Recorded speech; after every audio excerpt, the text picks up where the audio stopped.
first heavy aerial attack on Alexandria made a pretty nasty mess at more than one point, as indiscriminate night bombing by Axis planes on a big town generally does.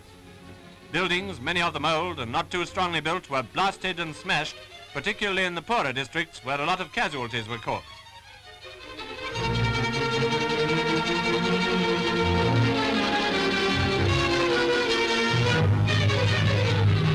These scenes, taken the morning after the raid, show the usual salvage of property and the beginning of the cleanup.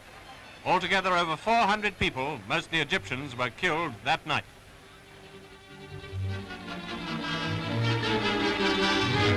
The ARP services, however, worked very well in their first really severe test and earned high praise. In the days that followed, many people evacuated Alex, dispersal, in this case at least, being evidently a good air raid precaution in itself.